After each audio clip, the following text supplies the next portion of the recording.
Alright, so I am just going to show you guys how to make, or at least how I made an ethanol still, or a moonshine still, which is probably what you'll be using it for. It's pretty much a pressurizer.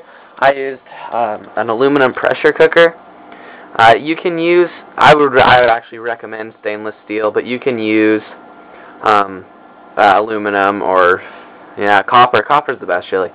But if you can only have access to aluminum, then then it's fine to use. You might read stuff that says it'll poison you, but it won't. I've tried it; it will not. So pressure cookers are really good just to get from like garage sales and like anything else. Garage sales, thrift stores, you can find pressure cookers. They don't need to be. I think mine's 3 gallons, or it might be 5 gallons. They don't need to be that big. They can be like 1 gallon, 2 gallons. They just need to be big enough to hold the mash. I put a nail in there, as you can see, to make it so that the pressure doesn't get released. It's pretty jammed in there, pretty tight. This is a little pressure gauge thing. It'll come up when there's pressure, and yeah. This is so you need to modify your pressure cooker pretty much. You need to get a rubber cork. Well, first of all, you need to get a drill, and a drill bit that can drill an inch big hole, just about right there. So get your lid and drill an inch big hole, and then you need to go to Ace, or I'll put a shopping list in the description. You need to go to Ace, and you need to get a 1-inch rubber cork, or from 1 inch to like 1.25 inches or something like that.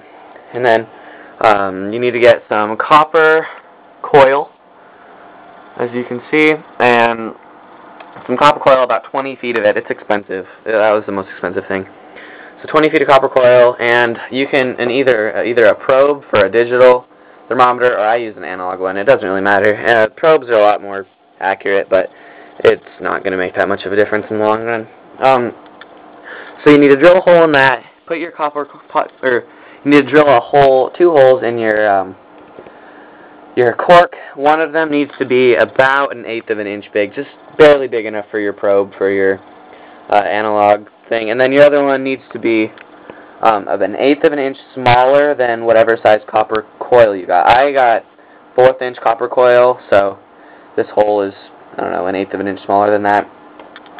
And so you come up here, and that is the pressurizer. You put this on the stove, and it boils it, gets it really hot, and all the alcohol and everything that you want comes up, boils out. I'll be releasing another tutorial on the mechanics of this whole process. And so it comes up here to this, and this piece is vital. This is called a compression valve, and or it's not a valve really, it's just a fastener. It fastens this piece of copper coil to this piece of copper coil right in the middle, and there's no like holes or anything that seals it. So this bin right here, it doesn't need to be this ice cream bin. It can be any bin you want. But yeah, I use an ice cream bin. You can use an old cooler, or whatever will work really. Yeah, an old cooler. That's just anything you can usually. And then you need to get your copper coil, and you need to make about 8 coils. I used a paint bucket. I wrapped it around a paint bucket.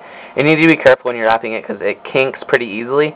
As you can see, I kinked it right there. Well, it's not really a kink, but it would have been a kink if I would have kept going.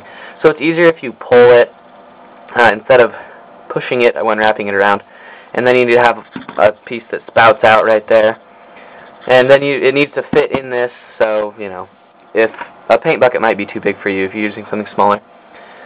And you need to, cut the copper coil in half up here, and drill a hole in the bottom of your, down here. Put your copper through, and then you need to seal it. Because what you're going to be doing is you're going to be filling this with ice, actually. Putting a whole bunch of ice in here. And as the coils get hot, you don't want the ice melting, because then there's water dripping out of this hole down here, and it gets really messy, and it's a drag. So I just did that about 2 days ago, but I'd been distilling without that. You don't have to have it, but it makes such a big difference. It really does. So it's really helpful. And I think that's just like plumber's epoxy or something. I don't know. It was easy. So yeah, there you have it. You boil it in this, comes up here. Like I said, I'll put a shopping list in the description. And I'll be releasing a video, or 2 more videos actually.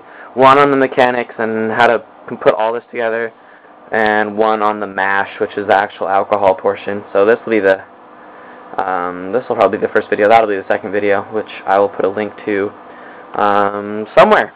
Alright, thanks. Don't forget to like and subscribe.